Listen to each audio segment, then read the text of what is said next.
Oh, everyone's singing the tired old tunes of AAA struggling to survive. And people are correct. Everyone's correct. Absolutely. I don't think it's the end of AAA, though. Like, they're at this point where they cannot admit that they're wrong. They cannot give ground to the consumer. They cannot admit that they've effectively stopped trying to sell games to gamers, entertainment to the consumer, because it's just be admitting that okay, all the decline in the past 6 years is warranted. You're right, and a lot of the people that are doing PR and defending these things, like these companies and these corporations that are ideologically possessed, and they believe they know better than the consumer, right? They believe you are the filthy peasant and they are the enlightened individual, and everything they say is right and everything you say is wrong. So they've just traveled down this trajectory, and yeah, at this point they're like, yeah, we're riding it to the bottom of the ocean like the Titanic. So AAA struggling to survive, spending is flat. Yeah, yeah.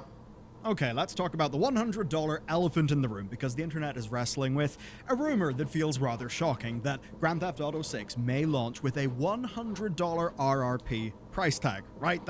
And this is, I guess, because games have been like, well, at first they were like $50, but then they changed to $60 up until like 2000, like 1920, and now they're $70, and games have adjusted to inflation, even though they shouldn't be that price, but whatever. Let's go run by the assumption that they've adjusted to inflation, right?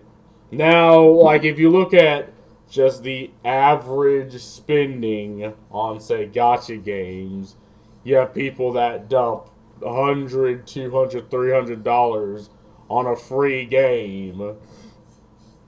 And do I think people are willing to spend $100 for Grand Theft Auto 6? I 100% believe people are. Like, there will be that demographic of people that will do it. And I know I shouldn't say this, right? Because people don't want that to be the case. But I think there are people willing to spend that much for a game.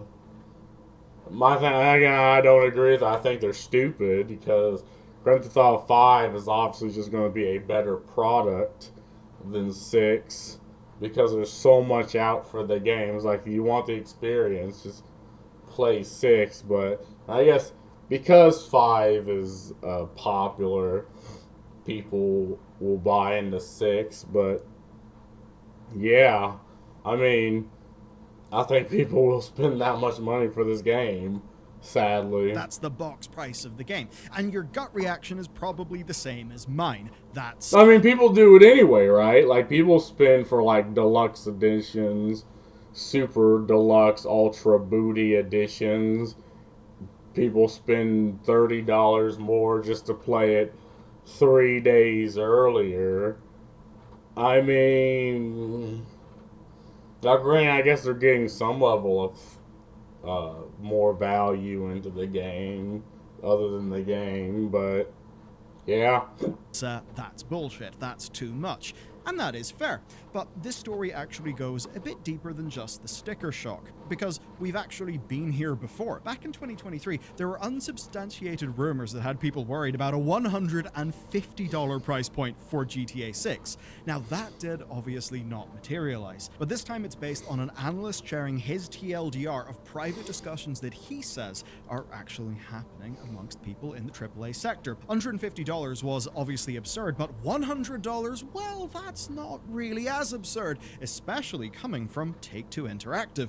So the anxiety that people have is not a baseless thing, and again, that is Take-Two's fault, but not just what they're known for recently, like say Grand Theft Auto 5 not having narrative DLC because it doesn't pay in comparison to Shark Cards, the Zynga acquisition, horrible sports game monetization, and all of that stuff. No, it's because Yeah, I mean, yeah, I mean, all those things add to the idea, as far as other companies, because again, most things are unilaterally imposed. Like, if people are willing to pay for horse armor, yeah, I mean, every goddamn game's gonna put in horse armor, guns, skins, cock rings, and have you pay for it. I mean, all that do add to it. Take-Two are the very company who led the charge on the increase from $60 to $70 as the AAA standard. But here's where it gets more complicated. You and I may be adamantly opposed to paying $100, but many people obviously are not, because deluxe edition, season passes, premium bundles, all of those things. We also all know the AAA budgets are kind of ballooning, and it's not just the big evil corpo types that are saying this. This is a pretty glib tweet that came from Larian's publishing director. Obviously, he's poking the thing with a stick, but he did tweet, "You're not supposed to say this out loud." The point is... Yeah, yeah, it's like, what the fuck are you doing? I'd be doing the same thing. It's like, yeah, what the hell? Shut the fuck up. I mean, even if it's like it's the boiling of the frog. Like, they raise the price just a little bit. They add little things to the market. And then if it catches on, everybody else unilaterally adds it to the market, right? And then next thing you know, games are $100 with $80 DLC, and you have to pay $15 per reload for your gun, and now you're paying a fucking subscription to even play on the game on your own internet to play for the service of the game. And at the end of the day, you don't own anything because that company could go under tomorrow, taking everything you had with it. I mean, yeah, it's going to keep getting, and there's been some pushback because the products themselves have been worse, right? And now they're realizing that people aren't going to pay for worse products. But I think in the case of Grand Theft Auto, like, I think it's going to sell, right?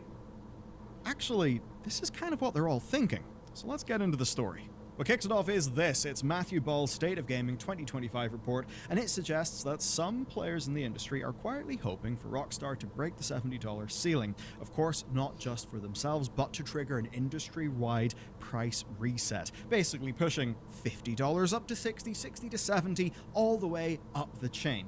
And this is obviously not just analyst speculation. Whenever Larian's publishing director effectively, confirmed it with a cheeky, "You're not supposed to say that out loud," he was really just reiterating a point that he also made last August when he talked about rising development costs and inflation as well. But of course, he gets to say that from the position of selling people Baldur's Gate 3. So let's read this right. All games should cost more at a base level because the cost of making them. Inflation, for one, is outpacing the price trend. But I don't think we'll get there with DLC promises so much as quality and communication. Everyone just waiting for GTA 6 to do it, lol. I mean, I think games should cost half of that because the $50 price tag made sense when, okay, you had to pay for the supply chain to get the physical fucking disc to the GameStop, and then there's the physical printing of the disc and the licensing thereof to have it sent to other stores other than GameStop, like Walmart, Target, right? You're putting money into that supply chain metric, and it made sense, right? But now most games are digital, right? There's no physical tap. You're effectively paying for the service, and I mean the increase in price is mainly because so many companies have bloated bureaucracy. So pencil pushers are, the ones that you have to pay. Like, if you want to sell a game in Germany, you gotta spend two grand just to have people look over the game, see if it's fit for it to be even sold to the people. And if it's not, well, you ain't getting that fucking money back, and it's not being sold to Germany. So it's international, right? So, no, I think games should cost less, in my personal opinion. But again, the reason games it costs more to make is because they're artificially raising the price of producing games just so they can justify higher tax write-offs, justify higher government grants, and again justify uh, people paying more for the game. Like like this can be artificially inflated by the industry just to justify having people pay more, right? And what offsets the cost of games is selling like merchandise, physical uh, certain promotional events. Like this would offset the game, but so many of these companies have lost that level of consumer faith to where people wouldn't even pirate that Dragon Age Velguard game, right? And the merchandise for the latest trilogy of Star Wars, like, isn't fucking selling. So it's like, yeah, if you've done everything in your power to ruin the brand so people don't buy merchandise of your IP, well, you have really no choice but to increase the price, right? And again, you put time, money, and effort to piss all over that goodwill, and you're demanding the consumer pay for it. But of course, he gets to say that from the position of selling people Baldur's Gate 3. That's a game with such an absurd value proposition that it still has 24-hour peaks of 75k on Steam. I mean, if you were to pay $100 for Baldur's Gate 3, but you're still playing it a year and a half on, that's certainly more value than most AAAs are giving you. But it's not just him. This point is cropping up everywhere. As an example, Capcom's president just recently at Tokyo Game Show talked about development costs exploding, quote, 100 times higher since the Famicom days. Now, obviously, this was not him saying, games cost $50 in the Famicom, okay, we need to charge people $5,000 for games. No, he's not saying that because games sell so many more copies now, but there is a point there that he's making, and it's rather funny considering one of the older rumors, because paying $50 for a game in 1985 is the equivalent of $145.70 in today's money, which, funnily enough, is near that original GTA rumor and is not so far away from some digital collector's editions. Yeah, but again, they're using just the cost of pushing out any other, mass producible product. Again, you're pushing out art, you're pushing out video games, right? Like, it's completely different and separate. Like, and this is what I think. Like, if you're selling art, like, no, you shouldn't have to uh, demand the consumer pay more just so you can break even and just put out good fucking games. This is the problem. They're not putting out good fucking games. And they're demanding you, the consumer, pay for their inability to sell a fucking product. Like the makers of Power World. That game was like $39.99. They became millionaires. They made millions of dollars off that game. Like the Coffin of Ashley and Lele made millions of dollars. And that's just off being a good fucking game. Like, how much money did Space Marines make? Yeah, I bet they made a lot of money too. Right? So, I don't understand this idea of we need to sell games, art like any other mass producible product to match the inflation. No, just make the damn thing better. Right? Like, am I crazy for thinking this? That games, opposed to anything, is just should remain separate. Like, it's been separate up until this point. I don't understand why now people are defending paying more for a product that has always been separate from, like, whenever like Black Friday would happen, like you would, like, if you were to look at any other prices, you would see that they would raise like 2 months prior to Black Friday, then they would lower again by like half, and they say, oh, well, it's 50, 60, 70% off. And this is what, if you actually look at the prices.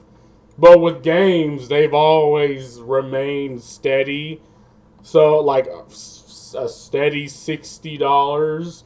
So when Black Friday happened and you're paying $30, you know that's not an artificially created price just to hype up the game. You know you are effectively retaining more value as opposed to keeping the game at 60.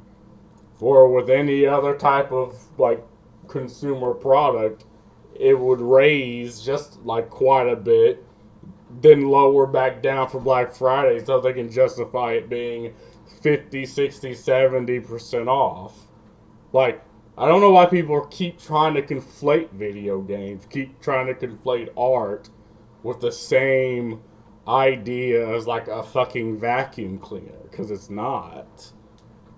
To take it to Grand Theft Auto, then, it's going to be one of the most expensive games ever made. It will be absurdly huge. Some people will say that that justifies a price hike, that this is basically Rockstar's excuse to nudge everything up by $10 for the whole industry. But Grand Theft Auto is not your typical game. Rockstar is operating in a completely different universe. Their shark card revenue is so substantial that another analyst, Daniel Ahmad, suggests that actually they could lower the price point of GTA 6 just for the sake of building up the GTA Online player base to sell more shark cards. The point basically is they're in that rare tier along with Call of Duty where they can just spend $700 million in a game and be completely justified. We actually covered it in this video a little bit ago.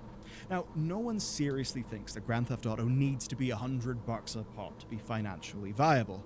But what we all do, I think, trust is Take-Two's desire for more money. Because obviously they want that. And the industry's desire for Take-Two to be the thin end of the wedge, for them to take the hit so everybody else can charge $80 without having a PR shitstorm.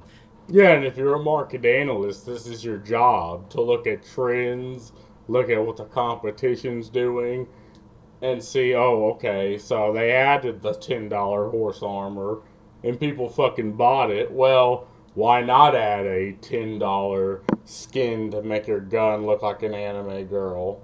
Like, this is your job to do things like this, above, you know, marketing for the product itself. It's to see how other people are doing it, like your competition's doing it. Well, I mean, companies aren't really competing anymore, at least with the AAA scene. Whereas in the indie scene, you have to be pretty damn competitive. But yeah, I mean, this sounds like if I was a AAA company, I'd hire people to do this exact same thing, to look at trends that the competitors are doing and see if it's making them money or if it's working. And that's why every game has a season pass model. Every game has microtransactions. Hell, even in single player fucking games, there's microtransactions. Every game has a premium deluxe booty hole edition. Every game you can pay more money to play it 3 days earlier. I mean, yeah. And that's a justified worry because it happened before. You know, it really is remarkable how quickly the $70 price point solidified, and when that happened, Take-Two led the charge. Then PlayStation's first-party titles followed suit, and the strategy was pretty damn simple. They used next-gen consoles as their cover for the increase, and even Nintendo eventually joined in. They leveraged as well Tears of the Kingdom's massive hype to push their own prices up. But actually, here's where it gets kind of interesting.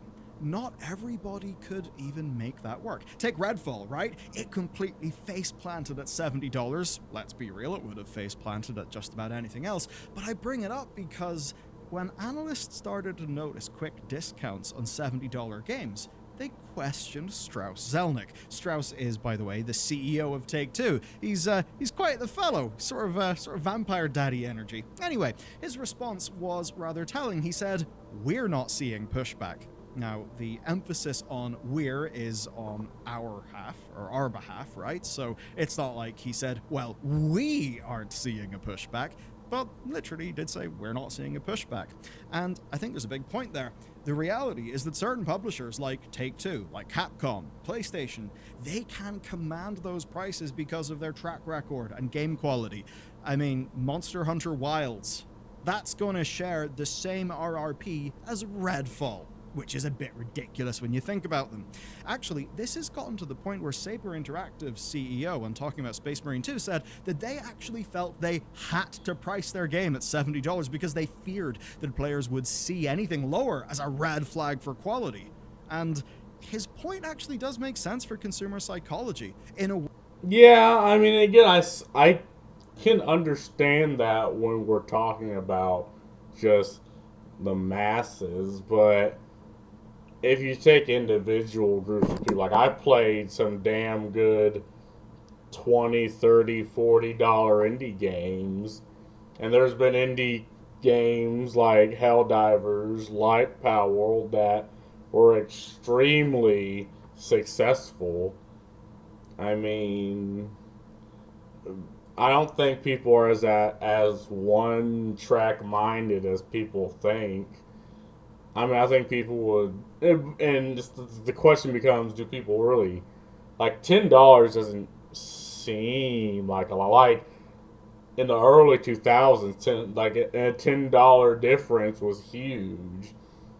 If you're like a 17, 16-year-old idiot, but as an adult, it's really not that big. But I understand where he's coming from. World where an audience expects $70, if you publish your game at $60, people will then assume that that's you admitting that you're actually not able to command what the industry now sees as a full price. Right? So it is basic sales psychology here.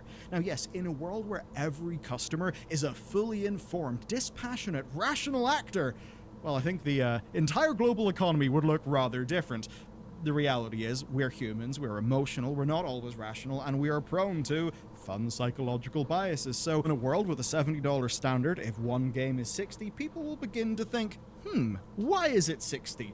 There must be a reason why it's not the default. That deviation, well, that adds in some ambiguity, and that means you're less likely to make the sale. And the upshots are fascinating. Capcom are going to make more money than ever with the new Monster Hunter, but we are seeing these discounts being piled on faster than ever. But a 20% discount on a $70 game is actually more revenue than a 20% discount on a $60 game, but it still has the psychological benefits of a 20% discount. So it still works, and this serves to defend everybody's margin within the industry, which certainly goes back to Matthew Ball's point about the whole industry wanting a $10 increase to cascade up.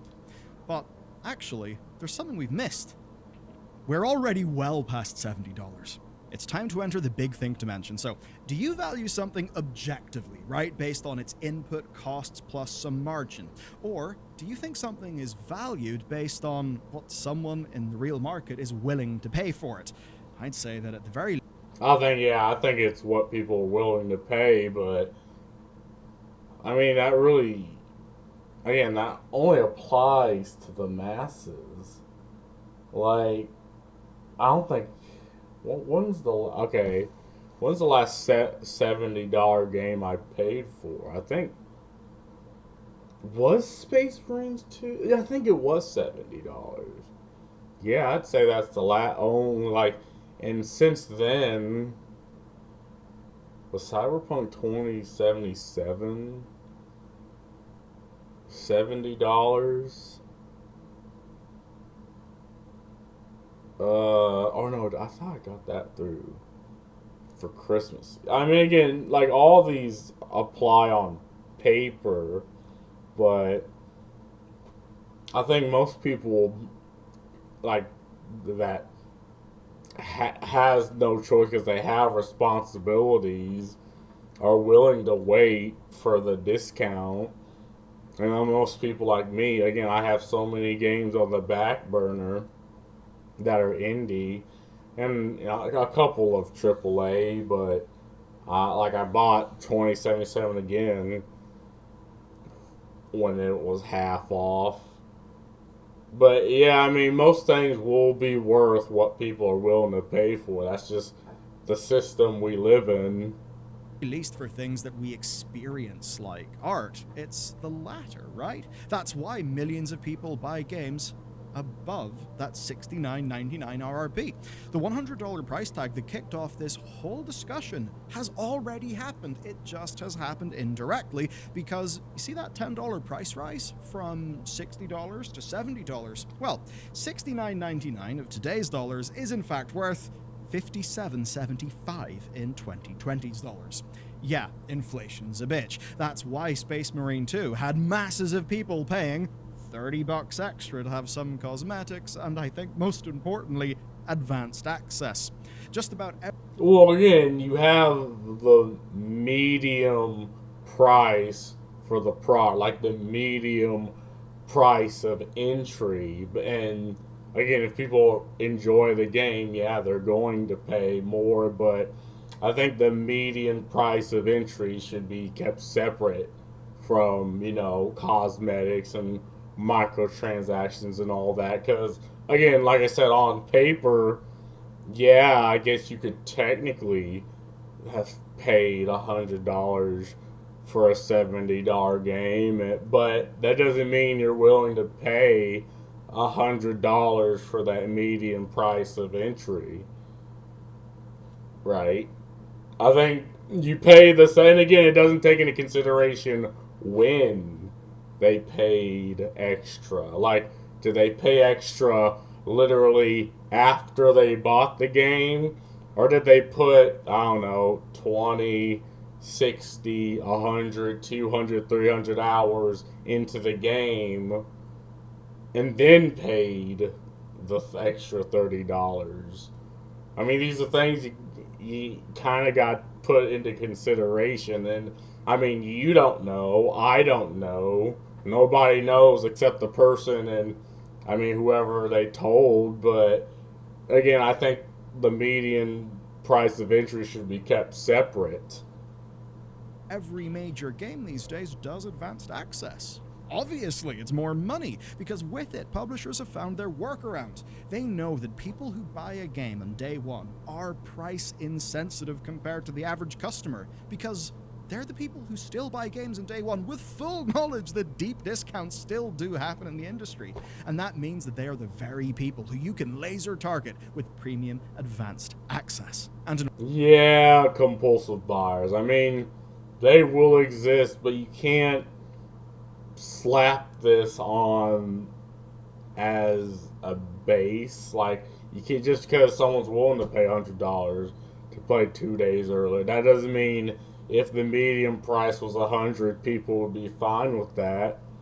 And again, it's not rational. Like, people don't really think rational when paying for a hobby unless you're kind of low on money. Like, people don't really like here in America in the Western world, where you're doing better than most countries on the planet.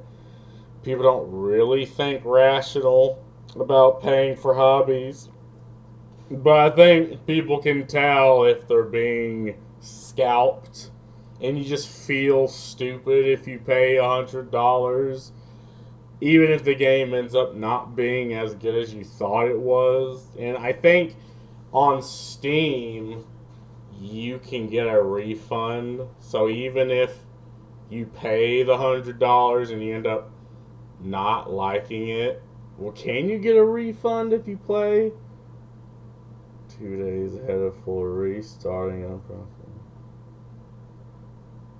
Because the game's technically not out. But I know if the $100 was a median of entry, yeah, you'll get that money back if you end up not liking the game. But again, this is only applicable to Steam and PlayStation under certain uh, situations like Cyberpunk. In a way, we know part of the reason why. Budgets are indeed exploding. Spider-Man 1 was said to cost like $100 million. Its sequel, that came out just 5 years later, cost $315 million.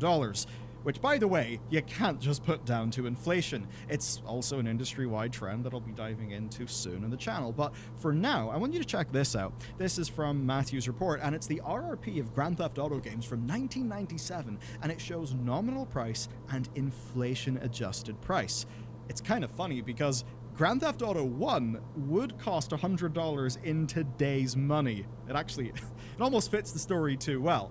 But if you look at this graph, you see that it actually does not tell the full story, not even close, because it would be disingenuous to look at that and think, oh, Strauss Zelnick and the lovely people at Take-Two Interactive have protected me against inflation by not hiking their prices even more. That is obviously not the case because that's not their business model. To just take that chart would be to omit shark cards and everything else that goes on. Because the move from 60 to 70 was not enough. It was just part of a whole stack of measures to increase revenue per customer without going so hard that it sparks deep outrage. But here's the thing, this distortion will hurt them. And within Matthew's report is a rather shocking thing about consumer spending. Yeah, I think it'll hurt them because now people are figuring out that you can get better products for less nowadays. Like, again, gacha games that are fucking free. You're getting just a better value proposition than a $60 to $70 game, AAA game. And yeah, I think that's really just like people realizing that they're being gouged, even the complete normies. And this isn't even talking about, shoving ideology in the game. Like, that's a completely separate thing. But some people also see that and be like, why the fuck am I playing this? What the hell does this have to do with the game? Because, again, you're selling art. You're not selling just any other mass-producible product that you consume and you shut your brain off. Like, you actually want to, interact with the game, be sold the lie. So I don't know why people are trying to lump this video games in with everything else. It's just something that I don't understand. By now, I think most of us agree that a $100 RRP largely wouldn't work because customers would just reject it and wouldn't see it as a good value. And that's because the large upfront purchase is the more psychologically expensive way to get some money. That's why you've got the upcharges and the microtransactions growing over time. Those are just little cuts here and there. So not only is this, for all of the reasons that we know, but there's a deeper hidden sort of reason and risk here. And it's one we're about to face. Imagine Grand Theft Auto 6 ends up costing $80. Now compare that to, say, some skin bundles. It's the cost of a few skins for a Grand Theft Auto. Now for Grand Theft Auto, Daniel Ahmad is right. The RRP tweaks that Take-Two can make will pale in comparison to shark cards over the life of that game. And that brings me to the big risk here. Our perception of value. Because when you can buy a game that costs over $500 million to make for the price of a few skins in some other game, what does that say about value? What are we paying for? Are we even paying for content now? And here's the data to ram that home. Well, again, in my opinion, you really, I'll buy skins if, again, I already dumped $300, $400, $500 and not dollars, hours in the game, and I'm like, well, I'm enjoying the game. And I mean, it would be like the First Ascendant, which is free, or like Warframe, which I probably have thousands of hours in. And I think personally that's where my value is how much am I interacting with the product, what enjoyment am I getting out of it. I mean, maybe most people don't think this way, but I think, well, again, this is how I think about it. I mean, I don't think it's really warped. I think people just subconsciously hold different value propositions in a product. Like, there's a value proposition in the, like I said, the medium price of entry. Then there's the value of, oh, while I'm playing this game, while I'm into this game, while I'm playing with the boys, paying for a skin or paying for something else. I think they're separate value propositions. This is worldwide consumer spending in real terms. That's the killer, in real terms. And what we see is that even with games as money desperate as they seem to be in many cases, the spending is shockingly flat. RRP matters less. But if you look at all of the money that's being spent, well, it's not massively growing, and what you basically realize is the money being spent is going less and less into content, and more into upcharges and microtransactions. It seems that, again, in real terms, everybody is fighting for a roughly similar number of dollars, your dollars, and that pool of dollars doesn't seem to be going up as quickly as game budgets are, which means that, on balance, more of those dollars are going into what I would call low-value upcharges like skins and not game content, which is a problem if you're here for actual video games. Now to bring it back to Larian, Baldur's Gate 3... Yeah, and again, that's why many companies are at the situation they're at, where games cost so much, is because, yeah, all that money is going towards things that, again, they implement and cost them in to put in game, but they're not equaling value for the consumer. They're equaling value for the company and for the AAA company. It is not full of upcharges and bullshit. The $70 games that it competes against, though, often are full of that bullshit. And, of course, those are, the big traditional AAA publisher titles that set expectations industry-wide. $70 works for them, right, those big AAAs, because they can monetize in so many other ways, with your advanced access, all of your different bundles and your currencies and all of that stuff. But if you're fighting those companies to make a AAA quality game, like say Larian would be doing, and you're targeting $70, but you're foregoing all of the other ways that those companies earn money on top of the $70, then you are at a disadvantage for not taking up those tactics. I mean, you're at a disadvantage financially, but I think people will give Larian Studios, like, Baldur's Gate 3 will be heralded as one of the greats of the video game industry, and that's sort of their legacy. And this is something, companies needed, at least had at one point when games weren't as popular. This is what Blizzard had, this is what Bethesda had, was their brand. Like, you can add all these things in the game and technically make more money, but you'll damage your brand. And like, this is what happened with what was that one game, that Super Smash Bros type game that came out. I can't remember that game, but Super something.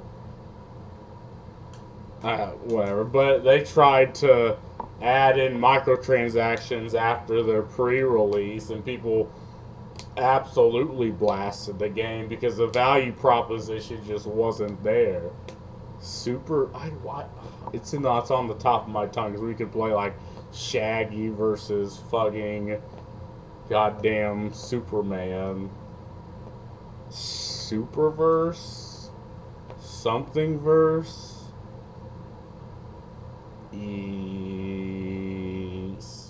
I can't remember. But people absolutely shat on that company for trying to do that. It's bad. Even beloved games like Space Marine 2 feel the need to do the very expensive premium advanced access. And that's the real point here. But again, I don't honestly, and I think that's mainly something for like streamers. Because streamers have to do it. Like if you're a content creator, I mean, you have to keep up with the trend, and you have to buy the 3 days early, 2 days early pack. And there'll be some people that will do it, but I don't know. Personally, I can wait. Like I have other games, but that's just me personally. And if you have a PC, yeah, The unit economics, the business models, those shape what sorts of games get made. And that matters if you care about games as an art form. I mean, that's why Grand Theft Auto 5 did not have narrative DLC. And looking around the industry, it's probably why we've seen a string of AAA single player narrative studios die. It's why back in the day, we would actually get plenty of narrative DLCs for games, but nowadays, that just doesn't really seem to be the thing that happens anymore. yeah. Like for StarCraft, you got whole fucking content packs that were effectively a whole another game. Same thing with like Skyrim. Up until Skyrim started re-released itself again and again and again. And that was at a time where games weren't popular and they had to be competitive. Now we're at a situation where they don't. What's harder? Spending untold millions for the chance to sell a new creative $70 game, or just pumping out more $15 to $25 skins to sell to the people you already know you have in the game you've already made? So I guess the question then is, what's going to happen? Well, first, I hate to break it to you, but I can't tell the future. What I will say is I don't think the Grand Theft Auto 6 will cost $100, but I think the Early Access Edition might, and it will probably be, the most hyped game for at least a lot of people of this entire decade. So if they do decide to, say, have a $30 more expensive Advanced Access Day 1 edition, yeah, it'll cost $100 for sure. Now, if the game ended up having an $80 RRP, right, a $10 increase, that wouldn't really surprise me. Industry-wide, though, would the AAAs like $100? Would they be happy with 80? Yeah, absolutely. But here's the real point and the disingenuous thing that I see. Yes, industry-wide, the AAAs would love $100. They love $80. They love anything that goes up. And in so many cases, the prime argument will be inflation eroding the dollar, so the price has got to go up. And to a degree, yeah, there's a fair argument there. But it does miss other factors that matter. How much are we paying for their own failures of efficiency, their own cost controls, their own stupid bets on 6-year massive live service titles that cost stupid millions of dollars like Suicide Squad? Yeah, like how much are we paying for their failure to sell the IP? And a lot of people are coming to this conclusion that this is something that's happening across the board. Like, okay, you shat on the IP, you shat on the consumer, and you demand, oh, now you the consumer have to pay for us effectively throwing you to the wind. And EA's going to war with its shareholders. Ubisoft's going to war with theirs. I think BioWare's going to get shafted if Mass Effect sucks. People are turning away from Apex Legends. And these are massive AAA companies, and they're massive AAA products getting shat on. So I don't know. I just think there's more to consider than just treating a game like any other mass producible product, because they're not. But just as one example, and most importantly of all, how, yes, they may say, well, gamers, back in 2008, if you spent $60 in a game, that's like 87.40 of today's dollars, so you should be paying $90 for a game today. So, do you know what that doesn't really get? Number one, we could talk about median wages not keeping up with inflation, but we could also talk about how, back in 2008, when I bought a game, by and large, I bought the whole game, and that was kind of that. Nowadays, that same amount of money, that $69.99, it's getting you a game, but it's also getting you a gateway to a digital storefront that once even... Yeah, you got, not only did you get the game, you got a game that you could play multiple times and get multiple types of value out of. Because, say, for Mass Effect, Like, you can play one time as the good guy, the other go through the other time as the asshole, or you can make completely different decisions the first, second, third time. So with a single game, $60 price, you effectively got the value proposition of 3, 4, 5 games, depending on how much you played. Now, you don't even get a third of a game. Like, you get the game, and you get the storefront, like you said, and you get just all these other ancillary things, and they're like, oh, but we'll lock more content behind you having to pay again. And the value proposition is off. Even if they want the price to increase, the value is off, and people are seeing this. Even more money. So yes, inflation has happened, but let's not pretend that that's the only thing that's going on within the games that we're being asked to buy. And look, it's fun to short call, it's fun to analyze. The thing I care about at the end of the day, the most, is that we get good games that have got like real value as like bits of art, bits of experience, the sorts of things that leave players better than they found them, not just kind of infinite Skinner box slop games. And more, I think the unit economics of the business are not supporting that. So caring about games as a medium, I do see this as really quite a depressing risk. That being said, there's a AAA company on our radar who are very much planning to make, well, the sorts of games that we would want to succeed. They're called Remedy, and to understand that story and the context of exploding game budgets, check out this video next. Yeah, and I mean, it's a good video. Like, yeah, they're struggling to survive because, again, my whole synopsis of this is the value is just off. And I guess if you're born, like, post 2010, 2015, I mean, yeah, you're inundated in these types of business practices, and there's really no way out. But if you're born like in the 1990s up, like, you're like, okay, yeah, we've had games that were just objectively better, and yeah, older games are 100% better than newer games, and people are figuring this out because of the value. Now, not everyone will hold this level of value, but us interesting enough people do, to where now these companies are in some hot water. I need to take my dog out. It's already rare for me to pay full price for a game. No way I'm paying triple digits. Never paying more than $20 for a game. Monkey Island was right all along. Let the AAA gaming crash continue.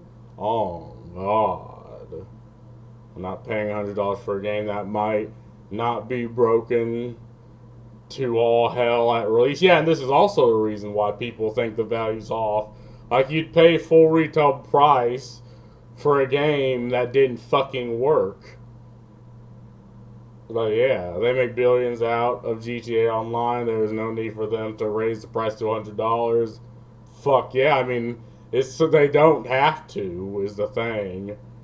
Who the F thinks that a game being $10 cheaper is an admission of quality decrease? Only AAA devs are gaslighting themselves in that way.